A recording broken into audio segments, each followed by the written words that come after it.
રાજકોટ મહાનગરપાલિકાના અધિકારીઓ અને પદાધિકારીઓને શરમ લાગવી જોઈએ.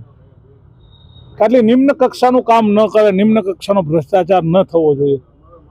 રાજકોટમાં 35 ગાડીઓ કોર્પોરેશન કે 35 ગાડીઓ જુદા જુદા સ્મશાનમાં મોકલી છે.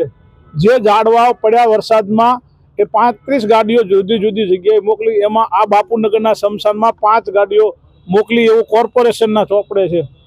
પરંતુ અહીંયા સ્થળ ઉપર તપાસ કરતા અને સ્થાનિકના સંચાલકને મળતા સંચાલકના કહેવા મુજબ એક પણ ગાડી અહીંયા મોકલી નથી.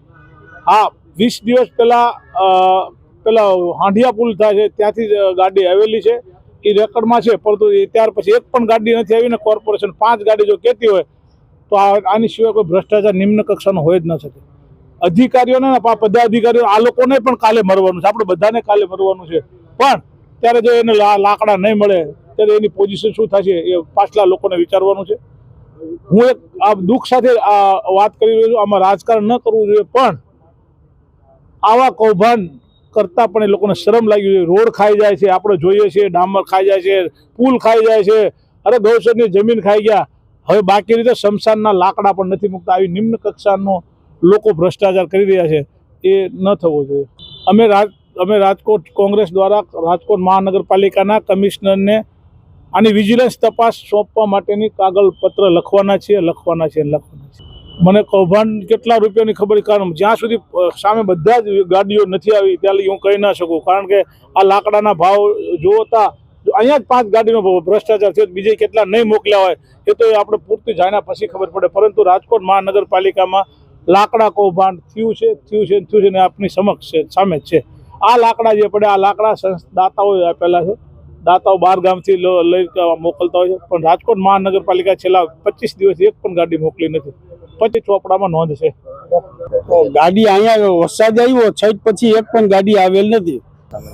અત્યારે મ્યુનિસિપાલિટીના ખાલી 2 ટ્રેક્ટર જામનગર રોડ હાંડિયા પુલ ત્યાંથી 2 ટ્રેક્ટર આવેલા, તો એને 15-20 દિવસ થઈ ગયા. એટલે અમે ઊંધું કરી છે. અમે ઊંધું અહીંથી કોઈક એમ કહે કે આ પડી ગયું હોય નામ છે તો એ અમે કઈ નહીં, એની કે કાગળ હોય ગમે આધાર પુરાવો તો અમે કાપવા જાય. અમારી આગળ ટોટલી વજન હોય. કોઈનું આવે તો અમે ચીઠી દઈએ, અમારી આગળ કાંટા ચીઠી હોય, અમારી આગળ કેટલું લાકડું વપરાય એ અમારી આગળ હોય. અને અમે ઉનાળો આવે ને એટલે અમે સ્ટોક કરી, દિવાળી સુધી સ્ટોક ન થાય. કોઈને મોકલાવ્યા જ નથી અમે. એ સાહેબ અમને ખબર નથી. આ તમે આવ્યા એટલે અમને ખબર છે, અમને કઈ ખબર નથી તો મને પહોંચ બતાવે. કાંટા ચીઠી અને બાપુનગર મુક્તિધામ નું જ્યાં પહોંચ છે, બરોબર, આ પહોંચ બતાવે મને.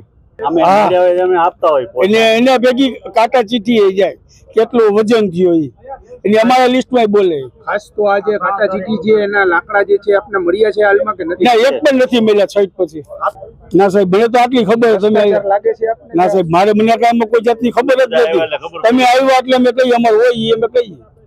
જ્યારે આ વરસાદ ચાલુ થયો, વધારે પ્રી મોન્સૂન થયું, ત્યાર પછી એક પણ ટ્રેક્ટર તો રિક્ષા લાકડું અહીં આવ્યું નથી. આ સ્મશાનમાં 7.5 ફૂટ પાણી ભરાઈ ગયા પછી 5 દિવસ સતત હું અને અમારો સ્ટાફ અહીંયા જ હાજર હતા.